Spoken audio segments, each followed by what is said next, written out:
Alors 49, c'est le nombre exact de plantes comestibles que j'ai croisées en me rendant dans ce magnifique endroit. J'ai fait à peu près 1 km en bordure de chemin et c'est ce que j'ai pu comptabiliser. Donc tout ça pour vous dire que 49 plantes comestibles, c'est à peu près 2 fois plus que les plantes et légumes que vous pouvez trouver sur les étalages de vos supermarchés.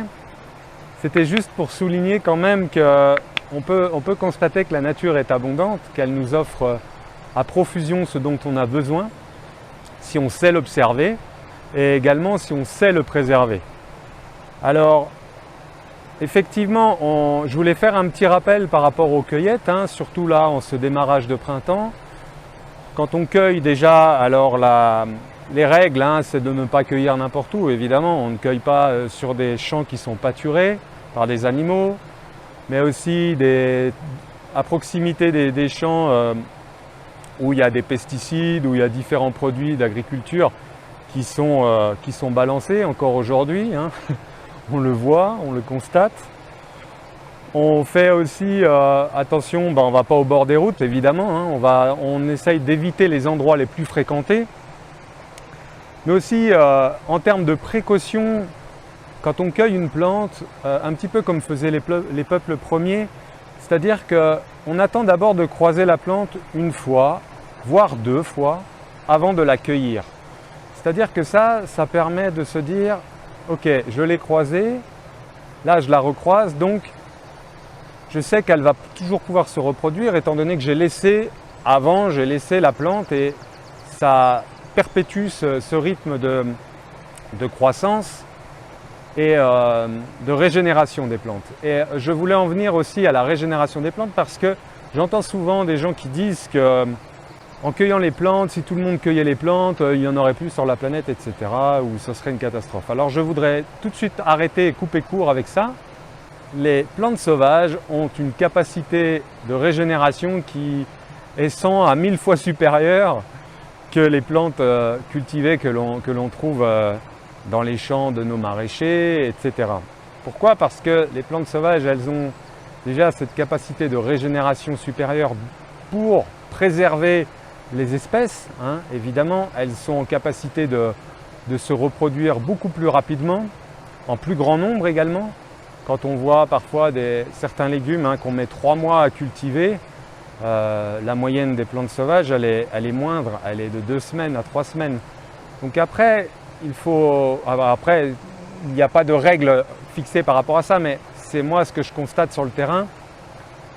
D'autant qu'après, on fait attention aussi de ne pas cueillir toutes les plantes, toute la partie des plantes, on laisse aussi les racines, etc. Voilà, ça c'était quelques règles que je voulais rappeler et tout de suite couper court à celles et ceux qui pourraient se poser des questions qui sont totalement légitimes sur le fait qu'en cueillant, on ne préserve pas la nature et on pourrait même éventuellement la détruire. Alors aujourd'hui, je voulais vous parler d'une plante que je n'ai pas croisée depuis 2 ans maintenant. Et en fait, ce que je voulais vous dire aussi, c'est qu'à chaque fois que je recroise les plantes d'année en année, vous savez, elles reviennent, elles repartent. C'est un petit peu comme si je croisais un membre de ma famille. Et ça me fait énormément plaisir. Donc je lui rends beaucoup de gratitude. Je suis très heureux de la revoir. Là, ça fait 2 ans en l'occurrence. L'année dernière, il y a eu déjà le confinement. Je suis sorti, mais je n'ai pas été dans les endroits aussi variés que j'ai pu aller auparavant, ou même maintenant, là où je vais en ce moment. Ce qui fait que je ne l'ai pas croisée, cette plante. Cette plante, c'est donc une famille des fougères. Elle est de la famille des fougères et c'est le polypode. Donc, vous voyez, vous la croisez certainement près de chez vous ou peut-être l'avez-vous déjà croisée. Donc là, j'en ai cueilli une plante là et on voit, donc là j'ai enlevé un petit morceau de racine. Alors la racine, là je sais qu'il y en a plein autour, là j'en ai encore plein qui sont au-dessus, etc. Mais donc c'est des genres de rhizomes, ça pousse en rhizome. Et la particularité qu'il a, ce rhizome, c'est qu'il a une odeur d'anis. Il a une odeur anisée qui est vraiment très sympa et qu'on va pouvoir du coup expérimenter en cuisine des desserts à base d'anis Hein, c'est quelque chose qui est intéressant de laisser infuser par exemple pour faire une panna cotta ou des desserts parfumés à l'anis. C'est très intéressant, très sympa. On peut aussi faire des sirops avec cette racine de plante. Hein. Les sirops, on prend une quantité de plante, on mouille avec de l'eau à peu près à 2 cm de hauteur au-dessus de la plante. On fait bouillir un coup avec la plante, hein, et après on coupe, on laisse infuser à couvert, tout à couvert, pendant environ 30 minutes. Ensuite, on va filtrer et si on veut le conserver, on va rajouter du sucre. Alors, là, tout est la polémique aussi avec le sucre aujourd'hui. Moi, on en consomme, mieux on se porte. Donc moi, je vous conseille que si déjà vous faites l'infusion de la plante pour vous faire un sirop, vous pouvez mettre un tout petit peu de sucre ou de sirop d'érable. Alors après, ça va dénaturer le goût, évidemment. Mais après, si vous voulez vraiment conserver, il va falloir, voilà, pour 1 litre d'extrait de plante, enfin 1 litre d'infusion, hein, il va falloir mettre au moins 1 kg de sucre, ce qui est énorme. Donc voilà, c'est à vous de faire vos choix. Moi, je sais qu'on peut la consommer rapidement et voilà. Donc cette plante, elle est vraiment très intéressante pour faire les desserts. Mais aussi, quand on regarde, vous savez, j'aime bien aussi parler de signature des plantes. C'est-à-dire que là, on pourrait totalement imaginer que c'est un peigne là pour venir coiffer mes cheveux. Moi, je l'utilise également pour me faire des lotions, des shampoings, pour avoir des cheveux un peu plus nourris par les plantes. Et c'est quelque chose que j'ai toujours ressenti, que je pouvais faire. Ça, c'est aussi une part de choses qu'on expérimente hein, dans mon groupe d'abonnés. C'est vraiment des choses intéressantes d'écouter son ressenti, un petit peu comment ce que nous communique la plante et comment on se sent confiance et ce qu'elle nous indique.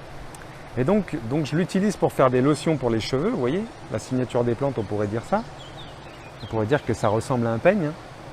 Mais en plus de ça, c'est une plante aussi qui agit sur les fonctions hépatiques et notamment, elle va donner un coup de boost à votre pancréas. D'ailleurs, on voit que ça ressemble aux vaisseaux hein, qui sont à l'intérieur d'un pancréas et qui vont alimenter les différents endroits du pancréas qui ont besoin d'être alimentés. Donc il y a une similitude également avec le pancréas et justement elle a des fonctions au niveau hépatique, donc pancréas, foie, rate, hein, etc. Elle va stimuler, elle va vous remettre du soleil intérieur et de l'énergie et un coup de boost. Et ce que je voulais vous dire aussi, vous voyez à côté de ce polypode, j'ai énormément de plantes comestibles telles que la violette que vous connaissez, que vous pouvez également infuser pour mettre dans vos panna cotta. Et là, on a une plante qui est intéressante qui s'appelle la réponse en épi. Et là, si vous regardez, elle est particulière, elle a une tache noire, voilà, qu'on peut voir là. Elle a une tache noire et ça, c'est vraiment pour la repérer, pour la reconnaître. C'est très pratique. En plus, elle a des bords de feuilles cannelées et elle part en pointe comme ça.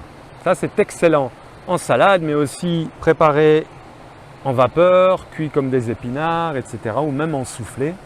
Et on a aussi le fameux ail des ours. Donc de nombreuses plantes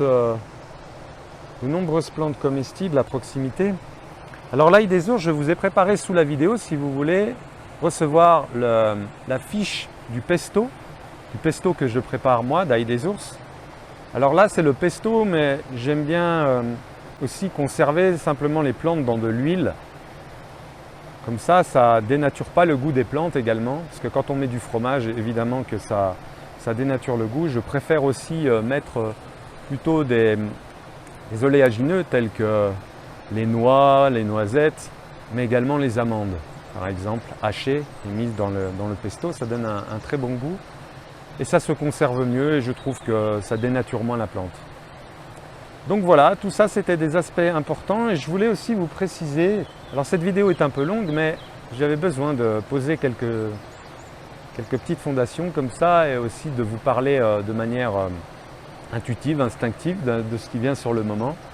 Ça pour vous dire que les plantes sauvages, voilà, souvent on entend parler des aspects médicinaux, mais ce que je voulais vous sensibiliser et vous faire comprendre également, c'est que les plantes sauvages, elles agissent aussi au niveau médicinal lorsqu'on les mange, qu'on les consomme.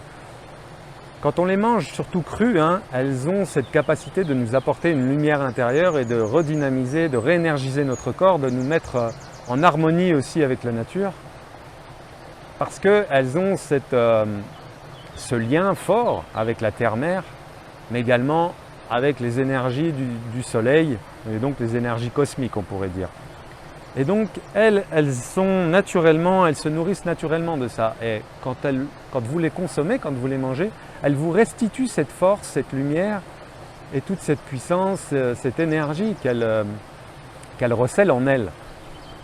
Chose qu'on n'ont pas forcément les légumes cultivés que l'on trouve aussi sur les étals des supermarchés. Donc voilà, les plantes sauvages, elles ont vraiment beaucoup de vertus, mais pas que médicinales. Moi, ce qui m'intéresse, c'est l'aspect comestible, comment on peut les manger de façon originale, mais également simple. C'est pour ça que j'ai créé la communauté et qu'on partage énormément de choses, et notamment des recettes. J'explique aussi comment reconnaître de façon certaine les plantes sauvages et éviter de cueillir des toxiques, évidemment, ça serait ennuyeux. Et puis voilà, il y a plein de choses que l'on partage dans ce groupe, et si vous voulez découvrir ou rejoindre cette communauté, je vous laisse regarder sous la vidéo. Je vous mets le lien, vous avez juste à regarder si ça vous intéresse et à nous rejoindre avec grand plaisir. Et ça s'agrandit de plus en plus et je suis super content, super heureux parce que voilà, je fais ça avec plaisir en tous les cas, c'est mon quotidien, c'est ma vie. C'est aussi une façon de vivre, vraiment, c'est ça qui est important avec les plantes sauvages. Au-delà de vouloir consommer des plantes, c'est aussi les regarder, les observer, mais on découvre des choses, elles nous connaissent, oui, c'était pas ce que je voulais dire, mais elles nous connectent également, elles nous connaissent, ouais, et elles nous connectent également à quelque chose de très puissant et ça nous énergise au plus haut point. Et souvent je parle de ce triptyque corps, âme et esprit, et c'est totalement ça. C'est totalement ça ce que moi j'expérimente avec les plantes et c'était ce que je voulais vous partager et j'espère en tout cas pouvoir partager encore plus avec vous. Alors sur la chaîne, je fais ce que je peux, je mets quelques vidéos mais je partage beaucoup plus dans la communauté et c'est l'intérêt aussi, les gens qui me soutiennent et qui ont envie d'en apprendre plus et d'avancer plus vers les plantes, il est normal que je leur offre du temps et du partage en commun et partage de mes connaissances, mais aussi de mes ressentis. Voilà, je vous souhaite un magnifique week-end, je vous dis à bientôt.